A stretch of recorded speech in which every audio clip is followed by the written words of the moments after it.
Bismillahirrahmanirrahim. Alhamdulillahi rabbil alamin. Wabihi nasta'inu ala umurid dunya waddin. Ashhadu an la ilaha illallah wahdahu la syarika lah. Wa ashhadu anna muhammadan abduhu wa rasuluh.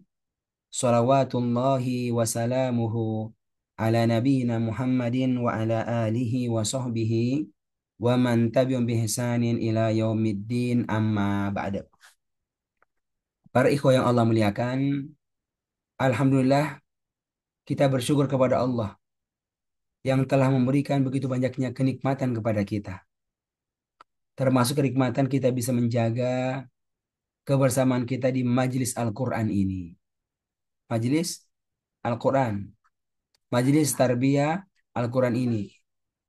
Yang bertujuan untuk bisa meningkatkan kualitas pribadi kita sebagai seorang hamba Allah Subhanahu wa Ta'ala.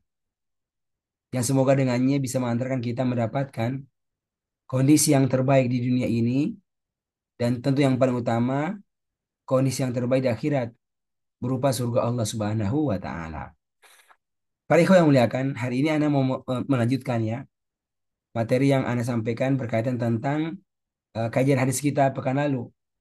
Ya, hadis tentang bagaimana Allah itu meninggikan martabat dengan Al-Quran. Hadis yang berbunyi, Innallaha yarfa'u bihadzal kitabi aqwama wa yada'u bihi akharin. Sesungguhnya Allah meninggikan derajat sekelompok kaum itu dengan kitab Al-Quran ini dan merendahkan dengannya sekelompok yang lain. Sekelompok yang lain. Jadi intinya betapa jelas hadis ini mengabarkan kepada kita bagaimana kalau ada orang yang mau ditinggikan martabatnya. Bukan sekadar ditinggikan martabat dalam pandangan manusia, tetapi ditinggikan martabatnya dalam pandangan Allah Subhanahu wa Ta'ala. Dan itu terjadi ketika dia itu memiliki interaksi yang baik dengan Al-Quran. Jadi siapa yang memiliki interaksi yang baik dengan Al-Quran, maka Allah akan tinggikan martabatnya. Dan sebaliknya, siapa yang jauh atau buruk interaksi dia dengan Al-Quran, maka dia akan yadau, akan direndahkan martabatnya oleh Allah Subhanahu wa Ta'ala. Nah, ini eh, apa pengantar yang kita sudah sebutkan di pertemuan yang sebelumnya. Kalau sekarang yang jadi pertanyaan, ya, kira-kira eh, apa yang menjadi ukuran, ya ukuran seorang itu bisa dikatakan dia itu eh, memiliki interaksi yang kuat dengan Al-Quran. Ya kan gitu kan, Nafi? Apa standar yang dengannya orang dikatakan dia telah memiliki interaksi yang baik dengan Al-Quran? Nah, Ikhwan, ada bahasa singkat yang Allah sebutkan di Al-Quran yang menunjukkan bagaimana orang itu bisa dianggap memiliki interaksi yang kuat dengan Al-Quran. Yang nanti ujung-ujungnya Allah angkat martabatnya. Sampai bentuknya apa? Mendapatkan kesuksesan hidup. Bisa di dunia dan bisa juga di akhirat. Apa itu akhi? Yaitu dengan mengimani Al-Quran. Itu bahasa singkatnya itu. Ya, mengimani Al-Quran. Jadi inilah sebuah kata kunci sekalian. Kunci seorang dikatakan memiliki interaksi yang kuat dengan Al-Quran. Kalau dia itu mengimani Al-Quran. Ikhwan, dan ternyata ini adalah bahasa. Bahasa yang dipakai ya, oleh Allah dalam Al-Quran. Dan bahkan disebutkan di awal-awal Al-Quran. Coba, antum buka surat Al-Baqarah. Antum buka surat Al-Baqarah. Di awal Al-Quran. Dari ayat yang pertama. Nah, coba dibaca Ustaz Ihsan. Dari Alif Lam Mim. Suaranya Ustaz. Mic-nya dibuka. Ya, oke. Ya. بسم الله الرحمن الرحيم. ألف لام ميم. ذلك الكتاب لا ريب فيه، هدى للمتقين الذين يؤمنون بالغيب ويقيمون الصلاة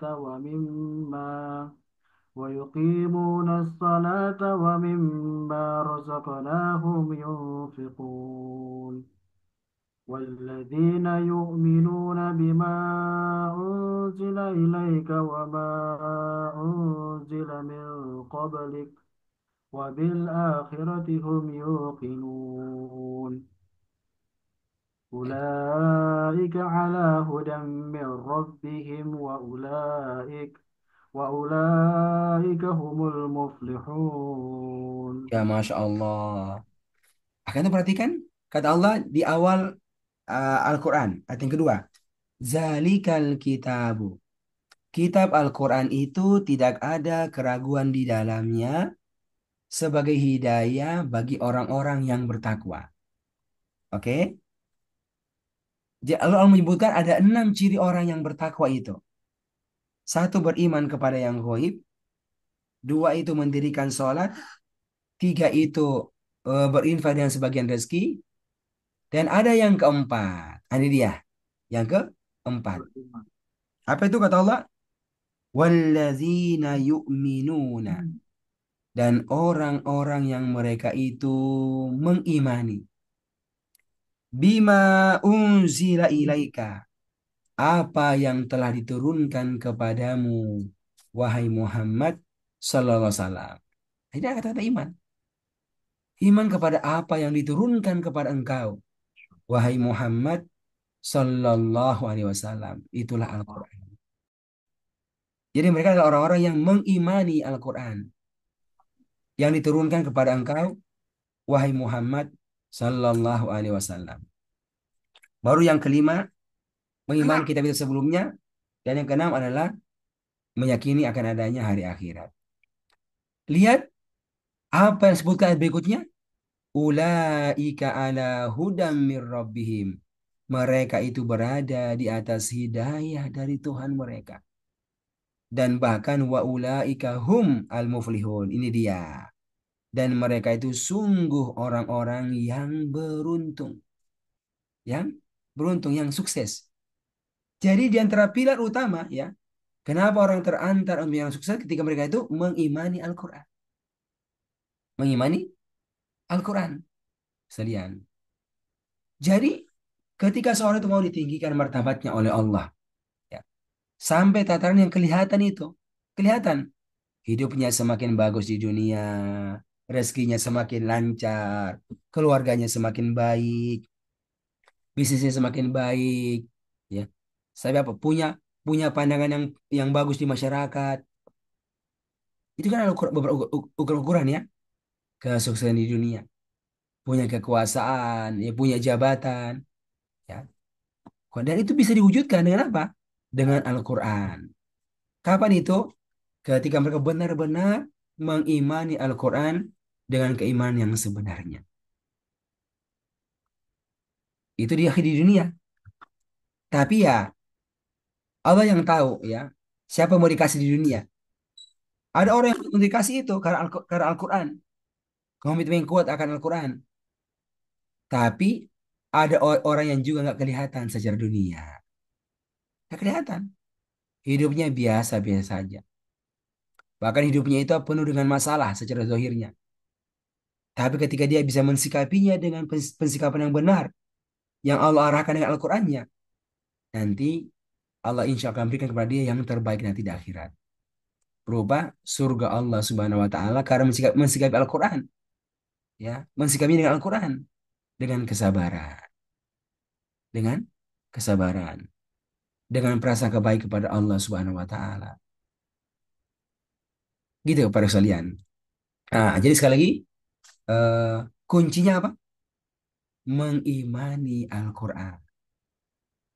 Inilah sebuah faktor utama yang dengan orang dikatakan apa? Berinteraksi kuat dengan Al-Quran. Dengannya bisa ditinggikan martabat Allah Subhanahu wa taala. Ikhwas sekalian, sekarang eh, muncul pertanyaan, bagaimana itu bentuknya? Nah, kan gitu kan? Seorang dikatakan mengimani Al-Qur'an. Ini kan sebuah bahasa ya, dia butuh praktek, Ustaz. Dia butuh praktek. Ya, tidak ada tindakan-tindakan yang harus dilakukan yang dengannya seorang bisa dikatakan mengimani Al-Qur'an. Nah, ini berarti ada rincian lagi, Ustaz, turunannya itu. Ya. Kalau kita perhatikan, maka kita bisa menemukan secara umum ada 8M. 8M pilar mengimani Al-Quran. Kira-kira begitu ya. Ada 8M, ini biasanya mudah, biar mudah jelaskan dan bisa kita ingat urutan-urutannya. Jadi ada 8M, pilar mengimani Al-Quran. Jadi 8 hal yang seorang perlu miliki, perlu kerjakan, yang dengannya dia bisa dianggap sebagai orang yang mengimani Al-Quran. Oke, Aki? Nah, insya Allah kita dalam beberapa pertemuan ke depan kita akan fokus ya untuk menjelaskan 8 perkara ini. 8M ini. Kenapa Ki? Karena ini adalah goal kita. Apa? Allah yarfa meninggikan martabat kita dengan Al-Quran. Poin 1, 2, 3, 4, 5, 6. Gitu. Dan sejauh mana Aki, kita mempraktikkan poin-poin ini. Dan sejauh mana kita mempraktikkan poin-poin ini. M yang pertama. Yang paling basic, yang paling dasar. Ya. Tanpanya seorang nggak mungkin dikatakan mengimani Al-Quran. Apa itu akhi? Yaitu membenarkan Al-Quran. Ya. Tasdiq kalau bahasa ininya. Kalau bahasa Al-Qurannya itu. Tasdiq, membenarkan Al-Quran. Pada zaman Nabi itu ketika Nabi datang, ya, dengan membawa Al-Quran yang Allah turunkan kepadanya. Beliau praktekkan. Lalu beliau itu mulai menyampaikannya kepada manusia, orang-orang saat itu. Ya. Beliau menyampaikan, aku ini adalah Rasul Allah. Diturunkan kepadaku kitab Allah. Seperti kepada Nabi Musa, Nabi Isa, dan Nabi yang sebelumnya. Aku juga begitu. Aku diturunkan Al-Quran kepadaku sebagai kitabullah. Ya. Lalu apa? Mengamalkan ada isinya itu. Apa? Ada isi tentang tauhid. No kesyirikan padanya. Tentang ibadah hanya kepada Allah. Tanpa riya padanya. Ya. Ikhwas sekalian yang muliakan. Apa yang terjadi? Langsung orang-orang kafir menolaknya. Tidak membenarkannya. Ya. Tidak membenarkannya. Dan itu yang dominan terjadi.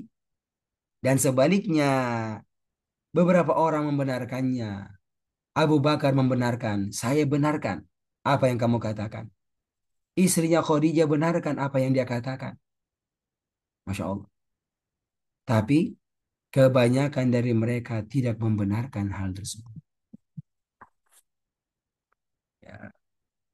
Bahkan ya, ini yang menjadi pangkal masalah kemudian. Mereka tidak membenarkan, mereka menolaknya, bahkan sampai berujung tindakan-tindakan fisik. Ya, fisik itu. Mau membunuhnya, mau menzoliminya. Dan juga sebelumnya muncul ungkapan-ungkapan buruk kepada Nabi. Padahal dulunya mereka begitu mengeluh-elukan Nabi, mengeluh-elukan Muhammad Sallallahu Alaihi Wasallam. Wah, Masya Allah Muhammad orang hebat, Masya Allah Muhammad orang hebat. Apa? Saya punya gelar kan? Amin. Orang yang terpercaya. Orang yang terpercaya. Ya. Sampai ketika peristiwa perselisihan kan, tentang Hajar Aswad itu, yang ketika dia terlepas, ya dari situ dan mau diletakkan, siapa yang mau meletakkan ini, wah pada berselisih tuh. Udah akhirnya apa, kasih Muhammad saja yang putuskan bagaimana modelnya. Masya Allah, terpercaya. Tapi ketika Nabi datang dengan Al-Quran dan isinya, dan disampaikan kepada umat manusia saat itu, maka dominan tidak membenarkannya. Bahkan muncul berbagai macam perkataan negatif kepada Nabi, kepada pribadinya, ya, dan kepada apa yang beliau bawa. Apa? Mereka mengatakan, anta majnun sekarang. Kamu sudah gila ini sekarang. Itu kan? Anta majnun. Kamu sudah gila sekarang. Coba bayangkan, orang gila. Kita tahu semuanya apa itu orang gila. Orang gila orang yang mengatakan sesuatu yang berbeda dengan kebanyakan orang. Orang yang berbuat sesuatu yang berbeda dengan kebanyakan orang. Dia kan orang gila. Dan itulah saat itu. Nabi datang sesuatu yang memang berbeda dengan kebanyakan orang. Apa yang mereka yakini, apa yang mereka katakan, apa yang mereka perbuat. Jadi ya satu sisi sangat wajar mereka bilang gila. Tapi sebenarnya ini adalah sebuah kebenaran. Sebuah kebenaran yang mereka tidak ketahui. Karena zaman yang begitu panjang, larut dalam kesyirikan, larut dalam kemaksiatan yang dianggap bukan bukan kesalahan, bukan kesalahan. Maka Nabi datang dengan kebenaran yang telah terlupakan sekian lama, yang telah terlupakan sekian generasi. Kesalian, kesalian. Jadi ini pilar utama, membenarkan dengan sepenuh hati. Kesalian, itulah kita dapatkan dalam banyak sekali ayat. Termasuk ayat pertama tadi itu, ya, di surat Al-Baqarah. Dan ayat kedua, Alif Lam Mim. Zalikal kitabu. Kitab Al-Quran itu ada kitab yang la roiba fihi. Bayangkan, tidak ada keraguan di dalamnya. Coba ya. Kenapa dikatakan la roiba fihi? Karena orang pada ragu akan Al-Quran itu, pada ragu. Allah datang, Allah menyebutkan ini kitab la roiba fihi. Tidak ada sedikit pun keraguan di dalamnya. Karena dia adalah benar-benar wahyu Allah Subhanahu wa taala. Wahyu Allah Subhanahu wa taala. Lafaznya itu benar-benar dari Allah, teksnya itu. Demikian pula kandungannya, isinya itu, ajarannya itu benar-benar dari Allah. Maka tidak ada sedikit ruang dalam hati ini untuk ragu terhadapnya. Dinyatakan oleh Allah dengan perkataan la raiba fihi. Tidak ada keraguan di dalamnya. Dia merupakan hudan lil mutakin, hidayah bagi orang-orang yang eh, bertakwa. Bayangkan soalnya langsung dihajar itu, langsung dibantai itu perkataan. Perkataan kamu itu gila. Kamu itu gila. Ini banyak banget kita pada Al-Quran. Di antaranya apa yang disebutkan di mana? Di awal surat Al-Qalam. Coba tuh buka. Ya. Buka apa yang disebut tentang perkataan orang-orang kafir itu tentang Nabi ketika membawa Al-Quran. Coba kan, buka soal Al-Qalam. Awal-awal juz keberapa tuh? 29 kan? Coba usah pikir dulu.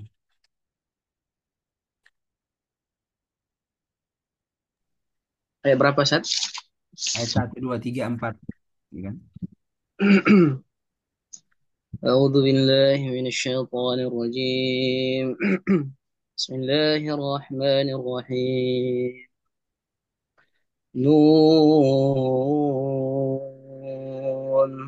والقلم وما يسطرون ما أنت بنعمة ربك بمجنون وإن لك لأجرا غير ممنون. Artinya, Sat? Ya, ayo coba. Nun wal qalami, demi pena, wa ma yasturun, dan apa yang mereka tuliskan. Ma anta bi ni'mati rabbika, bukanlah engkau ya Muhammad dengan karunia Tuhanmu, bimajnun, orang yang gila. Wa inna laka dan sungguh engkau pasti mendapat la ajran pahala ghaira mamnun yang besar yang tidak putus-putusnya. Satu lagi. Satu lagi, Ustaz. Kita lihat. Wa innaka la'ala khuluqin azim. Dan sesungguhnya engkau la'ala benar-benar berbudi seperti la'ala khuluqin benar-benar berbudi seperti azim yang luhur. Iya, kan Masya Allah. Lihat ini. Apa kata mereka? Kata mereka, kamu itu gila. Maka Allah turunkan ini surah di antaranya kolam. Ya. Dan mulai dengan bersumpah. Wal qalami demi pena. Yang mencatat takdir-takdir manusia. Wama yasturun. Dan apa yang mereka tulis, para mereka tulis. Dari perbuatan manusia. Ya. Ma anta bi ni'mati rabbika bimajnun. Disebabkan rahmat Tuhanmu, engkau benar-benar bukanlah majnun, orang yang gila. Ini bantahan. Ini bantahan. Jadi apa yang kau dapatkan itu, lalu engkau amalkan, lalu engkau dakwakan kepada orang lain, engkau sampaikan kepada orang lain, itu bukan tanda-tanda kegilaan. Tapi sebaliknya, itu tanda-tanda kebaikan. Yang bahkan ketika disampaikan itu, akan bisa mengalirkan pahala untukmu. Dan mengantarkan engkau mendapatkan menjadi orang yang berpribadi yang baik. Wa inna laka la ajran ghairu mamnun. Masya Allah. Dan sungguh engkau akan mendapatkan pahala yang tidak ada putus-putusnya. Karena dakwamu itu yang buat engkau dimaki dengan panggilan gila. Dan bahkan wa innaka la'ala khuluqin azim. Allahu Akbar. Engkau sungguh berada atas akhlak yang agung. Azim. Masya Allah. Azim. Bayangkan. Ya. Pakai kata-kata azim. Sebuah ungkapan yang asalnya untuk Allah. Subhana rabbiyal azim. Allah yang azim. Karena zatnya azim. Perbuatan Allah itu azim. Ah, Nabi itu ya perbuatannya itu apa? Ki? Mendapatkan sebutan yang sama sebagai azim. Wa innaka la'ala khuluqin azim. Dan karena perbuatan engkau itu wahai Muhammad dengan Al-Quran, engkau mengimaninya, engkau membenarkan Al-Quran, bahkan sampai level mendakwakannya kepada orang lain, mengajak orang juga untuk membenarkannya, maka itu adalah perbuatan orang yang berada di atas khuluqin azim, ahlaknya. Keselian. Coba, bagaimana kita, sejauh mana kita ini ya membenarkan Al-Quran dalam hati kita. Dan titiknya nanti akhi bukan cuma saya membenarkan, sahabat titik apa? Begitu semangat untuk mau mendakwakannya. Masya Allah. Sampai ada yang dimaki-maki, dihina-hina. Membenarkan Al-Quran.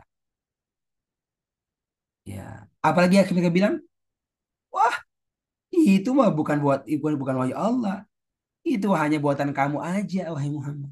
Bayangkan, buatan apa? Kamu aja. Kamu yang ngomong itu, bukan dari Allah. Nah, ini sekalian Allah sebutkan di mana? Di awal surat As-Sajdah. Awal surat As-Sajdah. Coba lihat. Ayat 1 sampai ketiga. Coba antum buka. Hmm.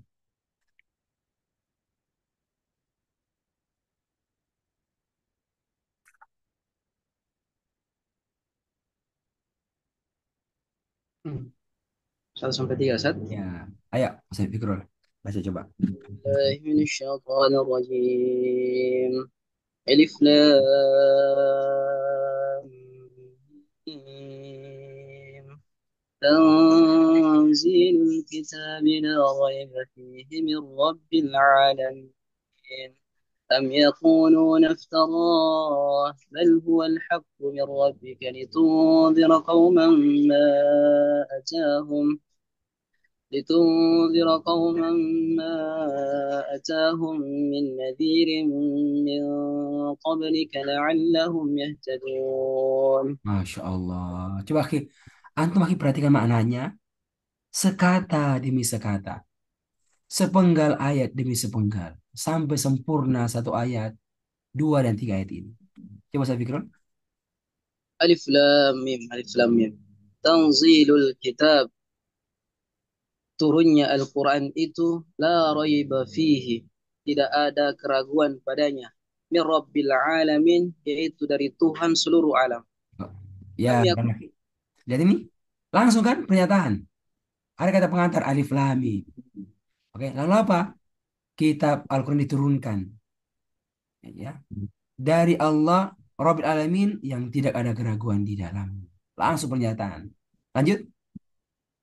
am yaquluna iftarah, orang-orang kafir tetapi mengapa orang-orang kafir mengatakan dia Muhammad telah mengada-adakannya? Nah, kan? Am yaquluna iftara. Kenapa mereka mengatakan iftarahu?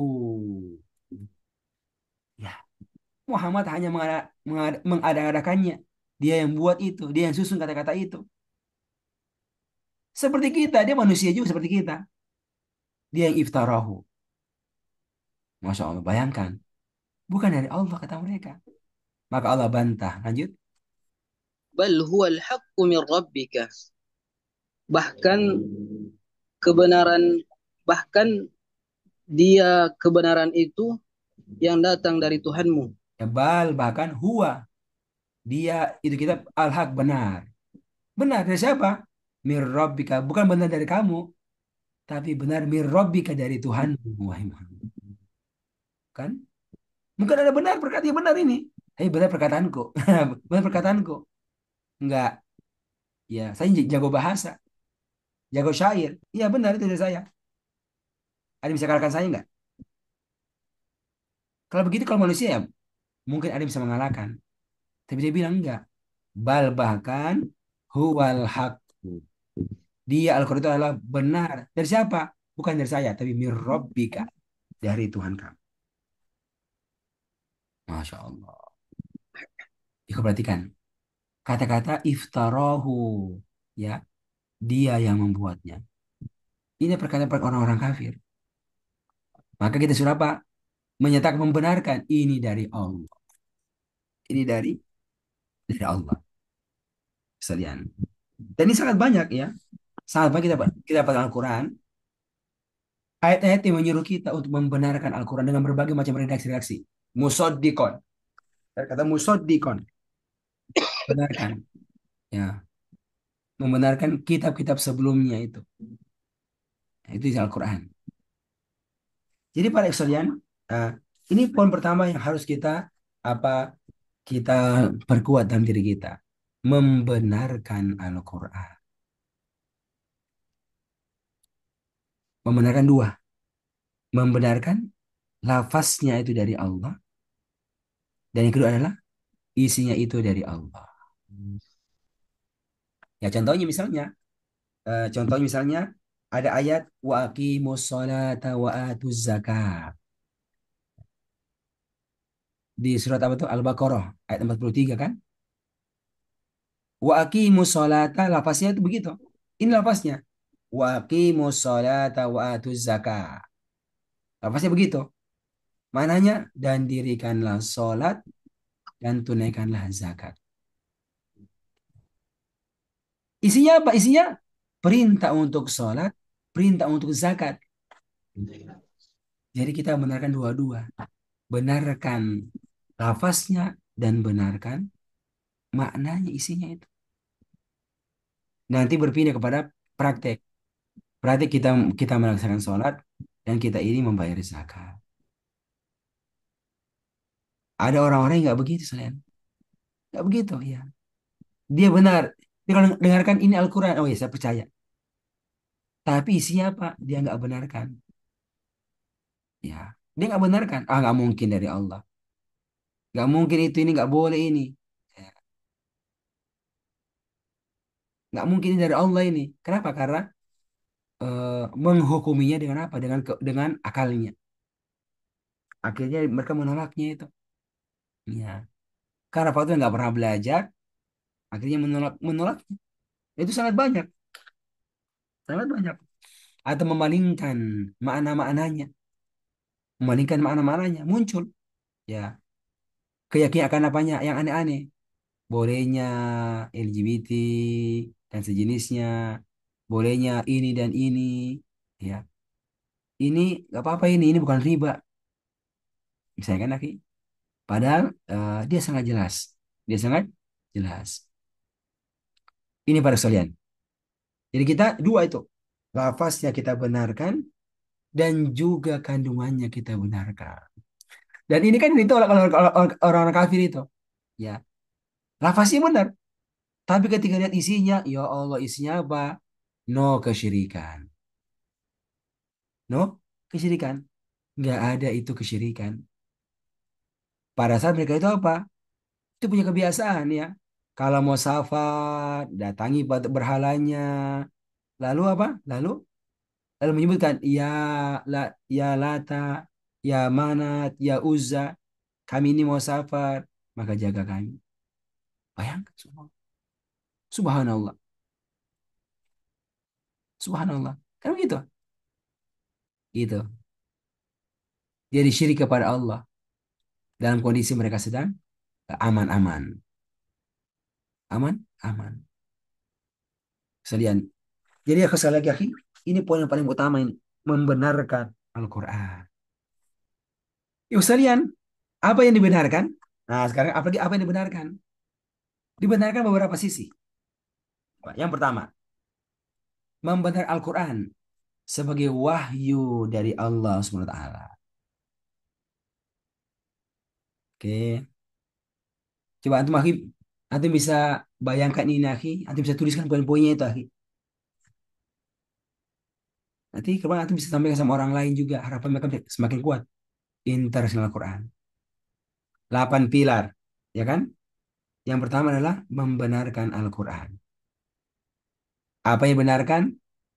Yang pertama, membenarkan Al-Quran sebagai wahyu yang diturunkan oleh Allah. Dia bukan perkataannya manusia. Bukan perkataannya Muhammad Sallallahu Alaihi Wasallam. Ya, tadi kan kita sudah sebutkan dalilnya kan, di mana di surat eh, As-Sajdah ya, ayat 1 sampai dengan ayat yang ketiga. Tanzilul kitabi la raiba fihi min rabbil alamin. Diturunkan kitab Al-Quran ini yang tidak ada keraguan di dalamnya dari Rabbil alamin. Dari Allah, Tuhan seluruh alam. Mengapa mereka mengatakan iftarahu? Ya, kata Allah, bal bahkan sebaliknya. Huwal haqqu mir rabbika. Dia itu benar dari Tuhan. Jadi kita harus membenarkan. Dia adalah apa? Adalah wahyu dari Allah. Zalikal kitabu la raiba fihi. Juga dalilnya ini. Kitab Al-Quran ini nggak ada keraguan di dalamnya sebagai hidayah bagi orang-orang yang bertakwa. Jelas, Aki? Sudah ini? Ini poin pertama. Membenarkan Al-Quran sebagai wahyu Allah. Apa yang dibenarkan? Dua itu kan. Membenarkan lafaznya dan membenarkan isinya. Contohnya, waqimus sholata wa atuz zakata. Al-Baqarah ayat yang ke-43. Membenarkan ini lafaz dari Allah dan membenarkan kandungannya. Ada perintah sholat, ada perintah zakat.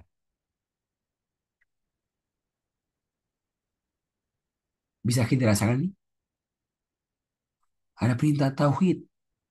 Ya, la ilaha illallah wa aqimis sholat li zikri. Gitu, membenarkan dari Allah Subhanahu wa taala. Tauhid. Oke, sekalian. Dan yang ini adalah pangkal keimanan kepada Al-Quran. Membenarkannya sebagai wahyu Allah Subhanahu wa taala. Coba itu. Nanti lihat efeknya itu kalau orang benarkan lagi. Kalau orang itu benarkan Al-Quran, nanti ujungnya apa? Punya kesiapan untuk mau berbuat apa saja. Termasuk ya, punya kesiapan untuk berkorban apa saja untuk Al-Quran. Dan itu yang Nabi kerjakan. Kesiapan berkorban untuk Al-Quran. Agar ini Al-Quran sebagai hidayah bisa menyebar. Masuki pintu-pintu setiap rumah-rumah orang. Insya Allah. Ya. Kemudian yang kedua. Apa yang kedua lagi? Nah, membenarkan Al-Quran itu diturunkan kepada Muhammad Sallallahu Alaihi Wasallam. Nah, tadi kan benar tuh wahyu kan? Tapi bukan pada Muhammad. Ya, dia nggak pantas membenarkannya. Dia nggak pantas untuk menerimanya itu. Oh enggak, kita katakan apa? Kita harus yakin ya. Ini Al-Quran dari Allah dan Allah pilih untuk diturunkan kepada siapa? Kepada seorang pribadi, seorang manusia yang dia akan menjadi nabi yang bernama Muhammad Sallallahu Alaihi Wasallam.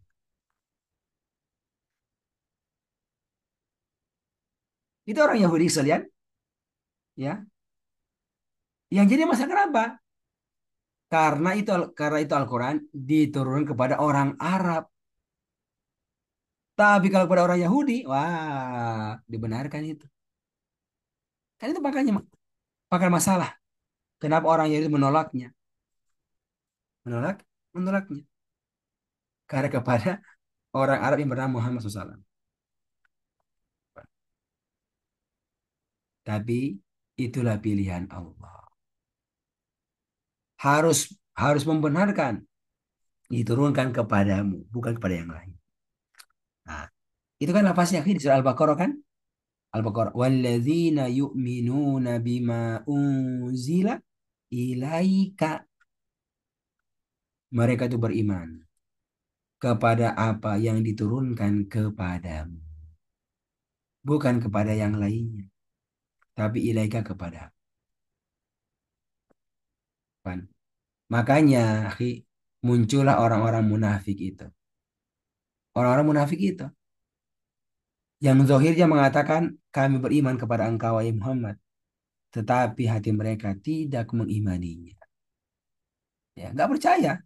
Ya, ini Al-Quran ini diturunkan kepada siapa? Kepada Muhammad SAW. Dia itu percaya ada itu yang namanya itu wahyu, ada. Karena mereka sudah mengalami. Siapa orang-orang Yahudi, orang Nasrani itu tahu. Dia punya kitab Taurat itu. Ini dari Allah ini. Ya. Tapi ketika dia mengklaim, ya, mengklaim dia juga dapat seorang yang bernama Muhammad SAW, dinafikan. Waduh, kenapa dia? Kenapa bukan kami? Kebayang Ustaz kan? Ah, muncul orang munafik. Itu yang Allah sebutkan soal Al-Baqarah ayat yang ke-8. Coba dibuka. Apa kata orang munafik? Wa minan nasi dan di antara manusia. Mayyakulu ada orang munafik yang berkata.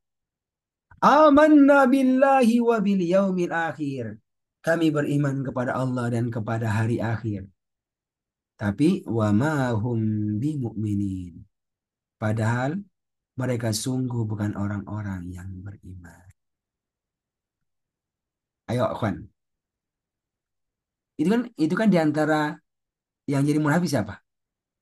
Orang-orang Yahudi di antaranya itu. Yang pura-pura masuk Islam kan? Biar aman lah. Masya Allah, bayangkan. Nggak beriman. Kenapa nggak membenarkan dengan lisannya? Ya. Nggak membenarkan dengan hatinya. Lisannya mungkin mengatakan iya. Kan beriman. Tapi hatinya tidak. Karena pangkal membenarkan itu dari hati. Hati dulu. Ketika dari hati disebutkan dengan lisan. Dengan lisan. Baru setelah itu diwujudkan dengan perbuatan. Ini para ikhwan yang melakukan. Ya. Yang ketiga. Apa yang benarkan? Tadi udah kan? Membenarkan Al-Quran wahyu dari Allah. Membenarkan Al-Quran diturunkan kepada Nabi kita Muhammad SAW. Apa yang ketiga? Membenarkan ini Al-Quran diturunkan dengan perantaraan malaikat Jibril. Malaikat Jibril. Benar ini. Jibril yang jadi perantara. Oke. Lalu disampaikan kepada siapa? Kepada Muhammad SAW. Ya. Ikhwan. Dan ternyata ini jadi masalah bagi orang-orang Yahudi. Ya. Akhirnya apa? Akhirnya mereka itu memusuhi Jibril. Kenapa dimusuhi? Ini Jibril. Apa? Kali ini turunkan kepada Muhammad. Bukan kepada kami. Kami kan sudah terima wahyu. Banyak surat itu. Kenapa ke sana? Akhirnya mereka apa? Memusuhi Jibril. Ini disebutkan di mana? Ki? Di surat apa? Al-Baqarah. Bayangkan. Al-Baqarah ayat 9798. Coba tuh baca tuh.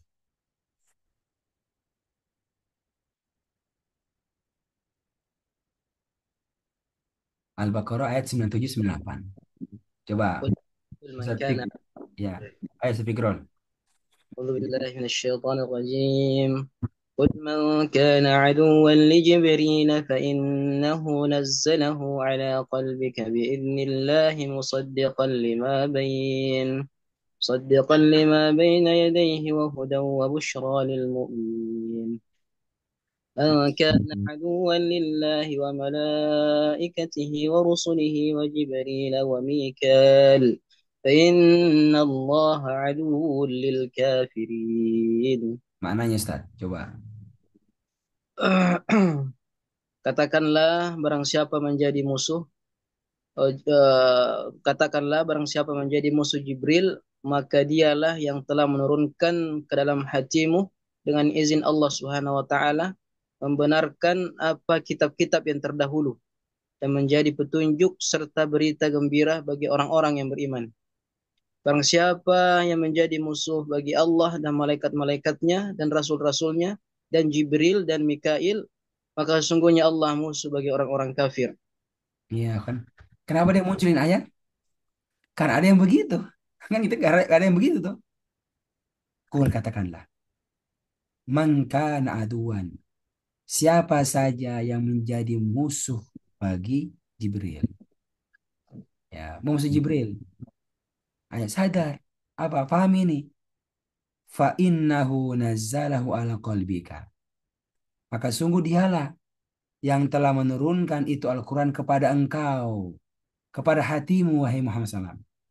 Ya. Dia turunkan sebagai perantara. Tapi apa? Ingat, biiznillah, dengan izin Allah. Jadi Allah yang izinkan. Dan tugasan Jibril, nih, sampaikan ini Al-Quran kepada siapa? Kepada Muhammad. Jangan kepada yang lain. Ingat begitu.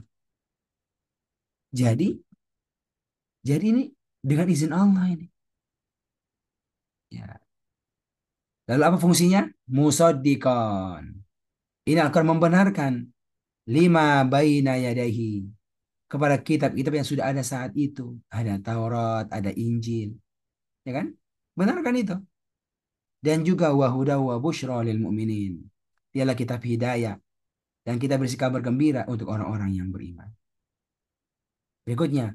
Man kana aduan. Barang siapa yang menjadi musuh Allah. Musuh para malaikatnya. Kan? Musuh Rasul. Dan spesial disebutkan. Musuh Jibril dan Mikail. Fa inna Allah adu lil kafirin. Maka sungguh Allah menjadi musuh bagi orang yang kafir. Jadi siapa yang musuh malaikat dianggap musuh Allah. Maka Allah apa? Allah akan menjadi musuh bagi mereka. Ya Allah, mau lawan Allah. Ya, mau lawan Allah. Mau perang lawan Allah. Nggak bisa. Nggak bisa. Masya Allah. Bayangkan sampai segini ayatnya turun. Ya. Untuk menyatakan apa? Benar-benar malaikat yang Allah pilih untuk menjadi perantara. Diturunkannya ini wahyu ala qalbika, kepada hati engkau, wahai Muhammad sallallahu alaihi wasallam. Nah, jadi ini poin ketiga, Ustaz. Ikhwas sekalian, yang harus kita benarkan, membenarkan Al-Quran adalah wahyu yang dibawa dengan perantaraan malaikat Jibril. Jadi kita dapatkan banyak beberapa ayat kan yang menyebutkan tentang masalah apa? Masalah ini, perantaraan Jibril. Ya, itu ada kan di surat apa? Di surat di Al-Quran juz 30 kan? Ya, bi aidi safaroh kiramim baroroh. Masya Allah. Bayangkan. Ini Al-Quran. Siapa yang bawa? Bi aidi safaroh. Oleh para malaikat sebagai utusan. Kiramim baroroh. Yang mulia dan selalu berbuat baik. Allah puji itu. Kan? Di mana gitu? Di surat Abasa. Ya kan? Coba tuh buka. Buka surat Abasa. Ayat berapa?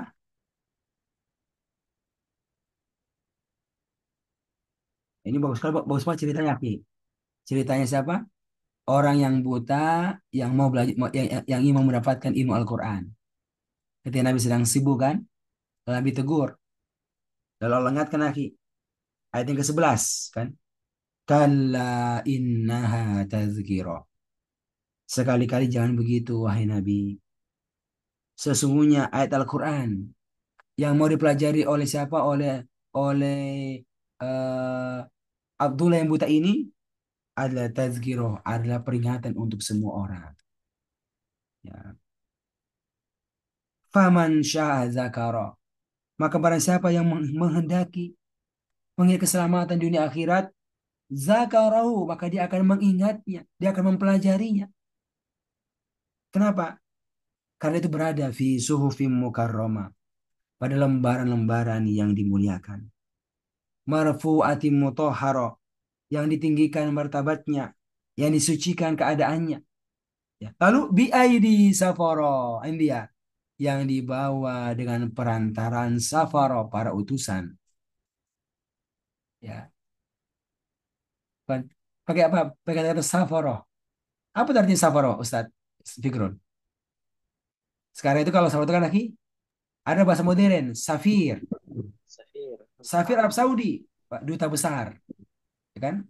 Kedutaan Safah, Safaratu Al-Mamlakatil Arabiyyah di Saudiyah, Safaratu Indonesia, kedutaan besar Indonesia.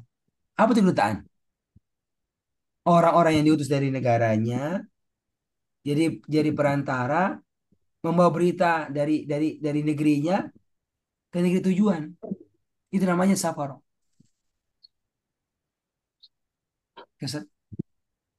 Itulah para malaikat. Mereka adalah safaro, utusan-utusannya Allah.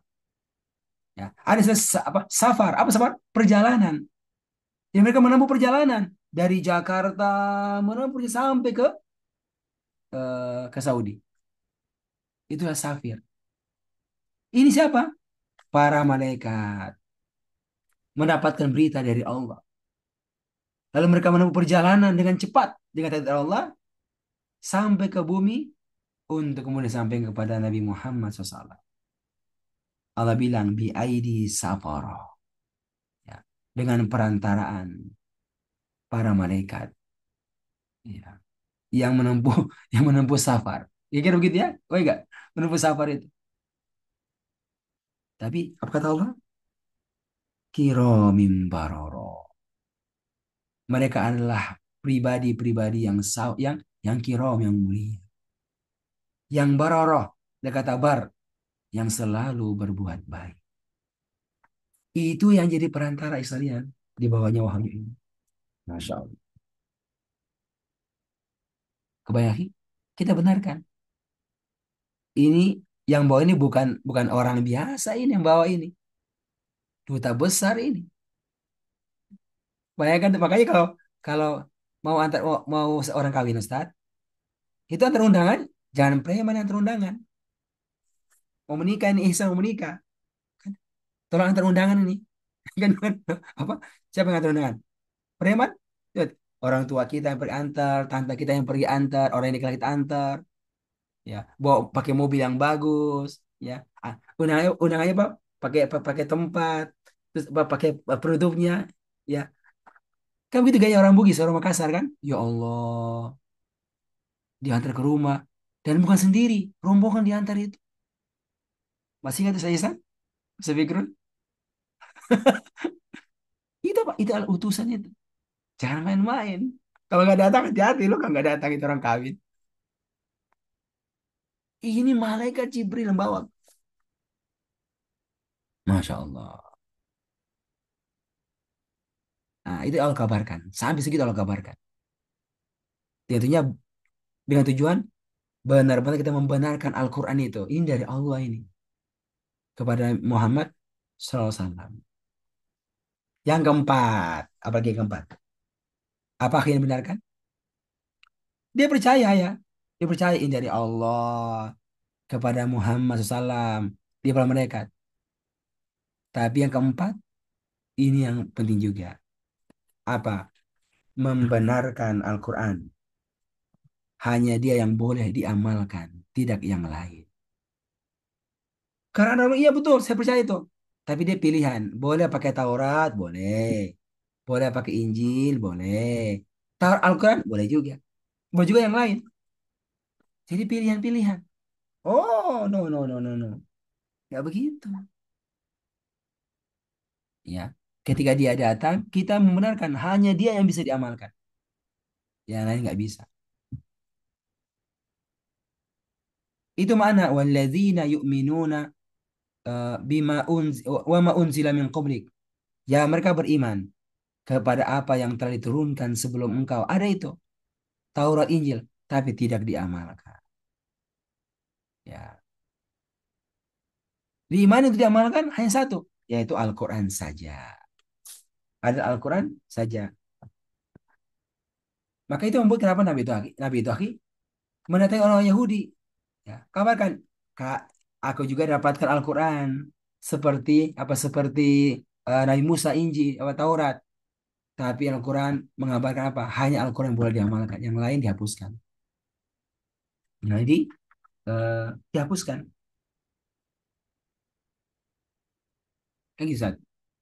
Maka muncul penegasan Al-Quran. Hanya boleh apa? Al-Quran yang dipakai dengan ajarannya itu. Nggak bisa yang lain. Jadi bukan pilihan. Bukan pilihan. Di mana, Aki? Di surat Ali Imran ayat 85. Coba dibuka apa isinya itu? Al-Baqarah ayat yang ke 85. Ali Imran ya. Ali Imran ayat ke 85. Coba Nas, apa isinya itu, Aki? Suaranya Ustaz. 85 satu.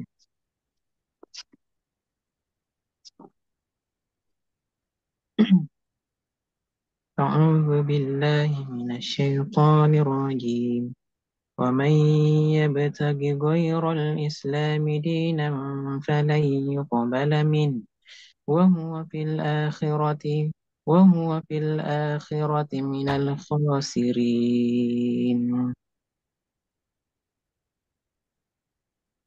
Dan barang siapa yang mencari agama selain Islam, dia tidak akan diterima dan di akhirat dia termasuk orang yang rugi. Coba, Aki. Ini nggak jelas ini. Nggak jelas bunyinya. Wa may yabtaghi ghairal islami dina. Barang siapa yang mencari selain Islam sebagai agama. Ada Al-Qur'annya di situ. Ya kan? Sebagai kitab panduannya itu. Lalu dia cari selain Islam. Ya, pakai kitab yang lain. Apa kata Allah? Falan. Falan. Maka tidak akan. Nggak akan. Sampai mati. Sampai hari kiamat. Itu nggak akan. Yuqbala minhu diterima daripadanya. Nah, di dunia. Allah nggak terima itu. Wahuwa fil akhirati. Ini dia. Dan dia nanti di akhirat. Minal khosirin. Akan menjadi bagian dari golongan orang-orang yang merugi. Sekalian, ini hal yang kita harus yakini. Sekarang ini kan ada gerakan nih, gerakan apa? Gerakan eh, apa istilahnya, kesan apa? Milad Ibrahim, tiga gitu ya. Apa agamanya Ibrahim. Ya, ada tiga itu. Ya, orang bisa milih. Ya apa tuh, Taurat dari Musa, Injil Isa, Al-Quran Muhammad SAW. Ya, itu gerakan. Udah silakan. Ya, kita semuanya Pak. Kita semua adalah manusia. Ukhuwah insaniyah manusia. Kita punya pangkal nabi yang sama yaitu Ibrahim. Ya, dia tak turunkan, turun apa dari apa dari keturunannya itu, ya itu, ya ada tiga kitab, ada Taurat kepada Musa, ada Injil kepada Isa, ya ada juga Al-Quran Muhammad. Jadi ya udah, siapa yang ditakdirkan dapatnya Taurat ya udah, ya, silakan, nggak usah diganggu. Nah, bayangkan itu ada gerakannya tuh, kan gede banget. Nah, dan saya dengar ada gerakan yang sampai sekarang mulai agak masuk, ya, ke ke ke masyarakat dengan bahasa-bahasa yang terkesan positif, tapi ujung-ujungnya itu apa, mendorong orang itu apa, untuk mengatakan semua itu sama aja, ya, semua itu sama saja. Ya. Orang punya pilihan yang sudah ditakdirkan oleh Allah begitu, harus dihormati. Hmm, harus dihormati. Ini banyak sekali ada turunannya. Turunan ada betul praktik yang salah akannya. Ya, akannya sekalian. Nah, kita katakan apa? Tidak. Hanya dia yang boleh dipakai eh, sebagai amalan ibadah Al-Quran, tidak yang lain. Ya. Termasuk apa nggak usah, termasuk nggak perlu belajar yang lain, ya kan? Nggak perlu belajar Taurat, Injil, itu nggak perlu. Ya, cukup bagi mereka yang mau mendalami saja dengan tujuan membentengi Islam, itu aja. Tapi secara umum nggak usah belajar dan nggak usah buat program mendatangi gereja, program mendatangi itu nggak perlu. Ya, ya. Dengan tujuan bisa mengenal ajaran mereka, dengan tujuan bisa menghormati mereka. Nggak begitu bentuk. Nah, saya dengar ada beberapa kata yang beberapa YouTube itu anak sekolah, sekolah Islam, ya, dengan tujuan apa? Menghargai di bawah kunjungan ke tempat ibadah orang lain, ya, tempat ibadahnya non Muslim, ya, ada tempat ibadah gereja, tempat ibadahnya Konghucu dan seterusnya. Nggak begitu. Itu sudah apa? Sudah kebablasan banget, kebablasan banget. Ya, sekarang memang kita ada kebebasan, kita untuk orang berekspresi, gak ada paksaan. Ya.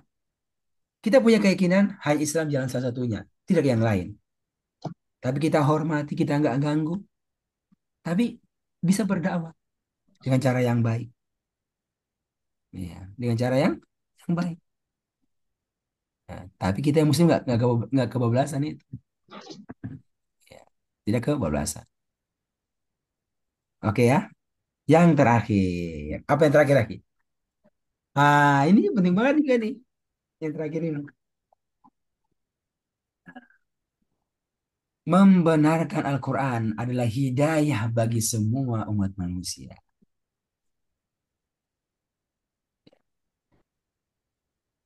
Adalah hidayah bagi apa? Bagi semua umat manusia. Dia bukan cuma sekedar kitab biasa dari Allah, ya, untuk meramaikan, tapi tidak. Adalah kitab hidayah untuk semua manusia.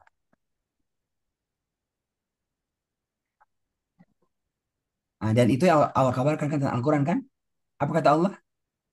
Zalikal kitabu la raiba fi. Ada fungsinya sebagai hudan lil alamin. Hudan lil alamin. Tidak untuk semua orang agar terantar untuk menjadi orang-orang yang bertakwa. Oke, wa ma arsalnaka illa rahmatan lil alamin. Allah turunkan Al-Quran sebagai rahmat. Buat siapa? Buat semua umat manusia. Masya Allah. Bahkan ya, itu rahmatnya bukan cuma sekedar untuk apa? Jadi, Untuk manusia, untuk hewan pun, untuk tumbuh-tumbuhan pun. Masya Allah. Jadi rahmat. Ah, ini Ustaz yang terakhir. Ini kurang lebih sekalian. Ini kurang lebih 5 perkara yang benar-benar harus kita benarkan, ya, berkaitan dengan Al-Quran. Ya, satu, membenarkan Al-Quran sebagai wahyu dari Allah. Membenarkan Al-Quran diturunkan kepada Nabi Muhammad SAW. Yang ketiga, membenarkan dengan perantaraan Jibril diturunkan. Membenarkan hanya Al-Quran yang bisa diamalkan. Dan membenarkan dia adalah rahmat, adalah hidayah untuk seluruh umat manusia. Bukan hanya untuk orang Arab aja. Ini hanya untuk orang Arab. Enggak. Tapi untuk semua umat manusia.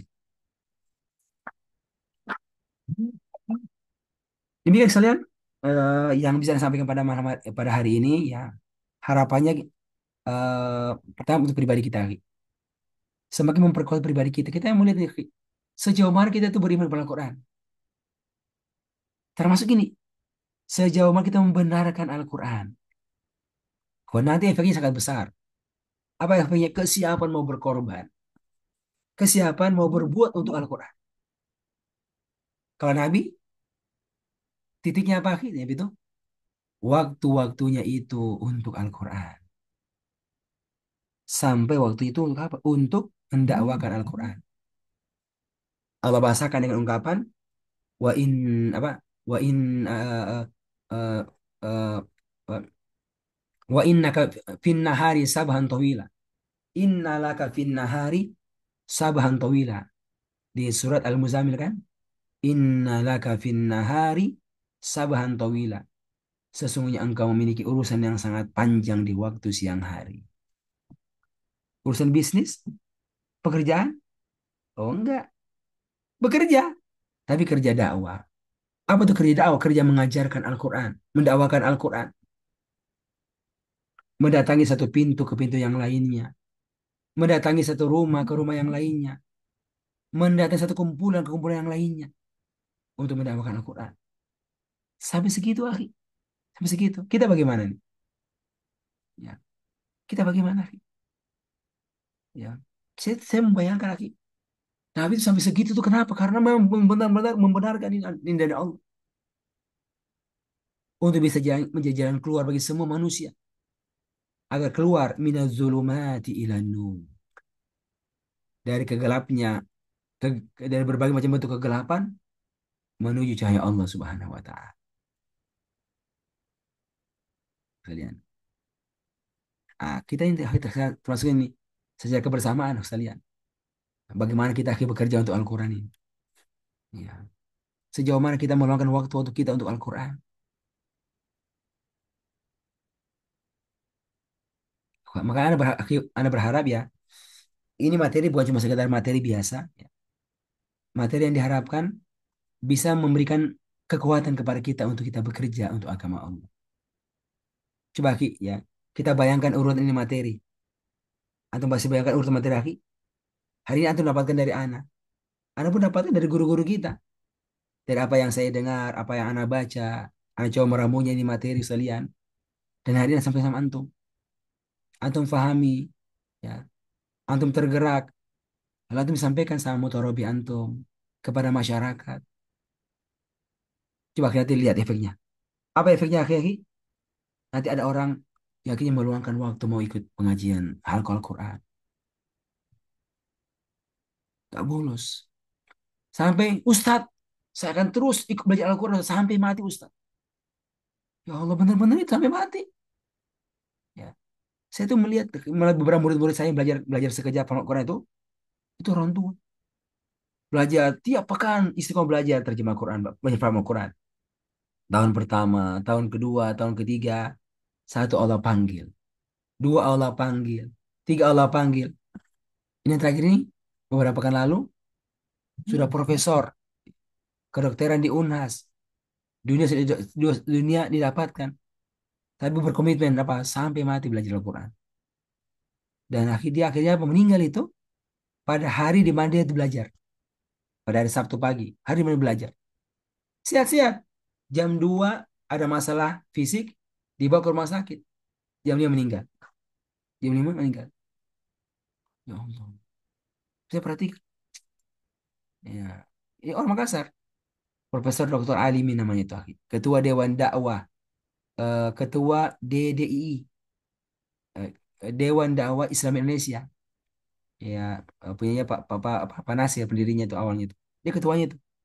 Profesor Unhas. Ya, kedokteran. Usia 70-an tahun mungkin usianya itu kurang lebih. Tapi masih belajar Al-Quran. Dan berkomitmen segitu tuh. Ya, ya. Jadi Aki, bagaimana kalau kita yang jadi penyebab? Masya Allah. Ada orang lain berkomitmen sepanjang hidupnya itu akan apa? Akan istiqomah dengan Al-Quran. Belajar Al-Quran, mengajarkan Al-Quran, mendakwakan Al-Quran. Jadi harapan kita ya, ini materi, di antara materi yang penting kita berikan. Buat apa? Buat pertama pribadi kita, dan juga bisa menguatkan orang lain insya Allah Ta'ala. Ya, jadi akhirnya berharap ya, antum bisa tangkap, antum bisa tulis. Dan ini saya agak unik Ustaz. Ini semua semua saya rekam Ustaz. Semua saya rekam, semua saya kumpulkan. Dan anak kirim bentuknya apa? Bentuknya playlist. Jadi kumpulan materi-materi di halaqah tarbiyah kita ini. Ya. Nanti tujuannya apa? Nanti kalau Ihsan mau menyampaikan materi, ya, nanti bisa buka. Ini materi misalnya, nanti bisa susun ulang, nanti bisa terus kembali. Lalu kemudian apa? Nanti sampai sama masyarakat. Ya, kira-kira begitu gambarannya Ustaz. Ini kita belajar. Nanti ke depan saya berpikir nih ke depan. Ini kalau mau dirapikan, mau dibuatkan buku, agar bisa lebih ringan didapatkan, ini sangat mungkin kan. Cuma masih butuh kerja-kerja berikutnya. Tapi minimal sudah ada beberapa eh, materi-materi yang bisa kita kumpulkan untuk apa? Untuk khidmat ke depan, insya Allah Ta'ala. Demikian, Masya Allah, jam 7:30. Alhamdulillah, kita ada belajar nih sama-sama.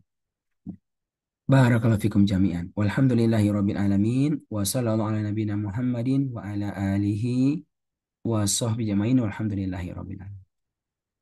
Ya. Oke, kita mendengarkan kira-kira apa faidah atau tambahan yang mau disampaikan di pertemuan kita kali ini. Mungkin Ustaz Ihsan dulu nih. Apa tuh Ustaz Ihsan? Bismillahirrahmanirrahim. Assalamualaikum warahmatullahi wabarakatuh. Alhamdulillah, Waalaikumsalam warahmatullahi wabarakatuh. alhamdulillah. Tadi materinya luar biasa, Masya Allah. Apa? Sangat menggugah buat kami pribadi. Pertama, Ustadz, kemarin itu saya punya waktu luang, kemudian kembali membuka channel YouTube Ustadz dan belajar materi yang sudah lama terlampaui. Kemudian saya cari playlistnya Ustaz, cuma tidak ketemu apa playlist tarbiyah kita ini. Oh, belum saya Apakah kirim. Belum saya kirim. oh belum ya? Makanya Ya, tadi disampaikan, wah, kemarin saya cari tidak ada. Itu yang ya. pertama Ustaz. Kemudian yang kedua Ustaz, apa namanya? Materinya luar biasa. Tadi kami sempat apa menangis, Masya Allah. Eh, membayangkan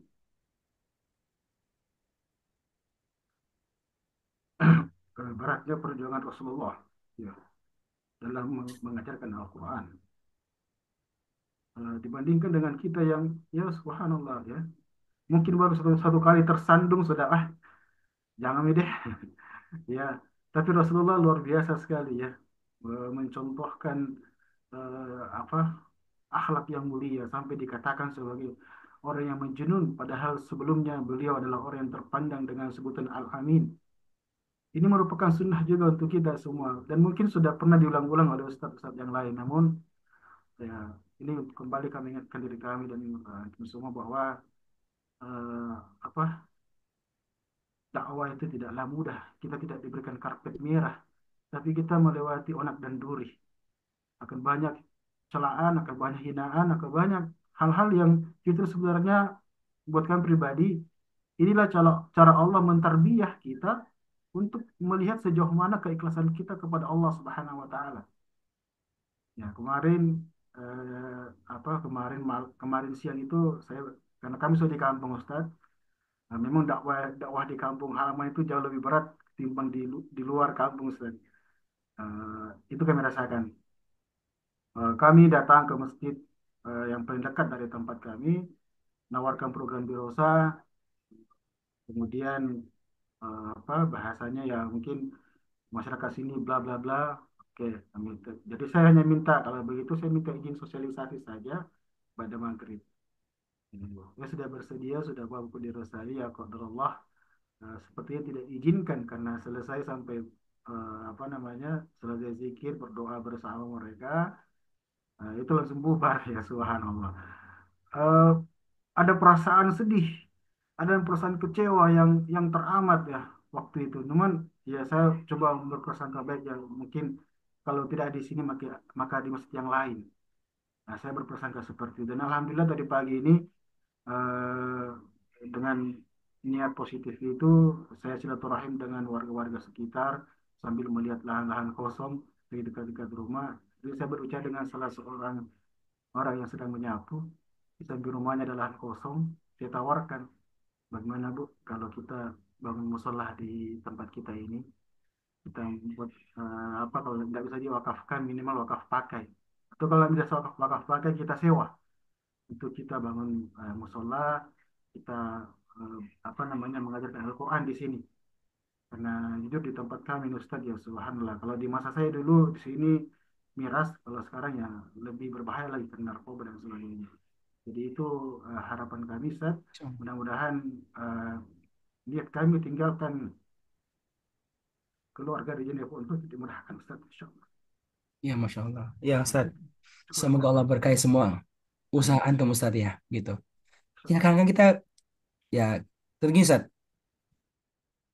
itu beraktivitas, selalu berdoa, tidak muncul masalah. Kan? Itu doa Nabi kan, Allahumma inni as'alukal afwa wal afiyata fid dunya wal akhirah. Ya Allah, aku minta kepada engkau apa? Afwa wal afiyata. Pengampunan dan afiat. Kesehatan, kebaikan pada semua urusan dunia akhirat. Kan gitu, Ustaz. Tapi ya, kita menemukan ada sunatullah, sunatullah. Orang-orang itu menemukan hal-hal yang tidak mengenakan dalam proses mereka tersebut. Ada yang ada yang melewati itu. Tapi ada juga orang-orang yang normal-normal saja. Coba lihat ceritanya Nabi siapa?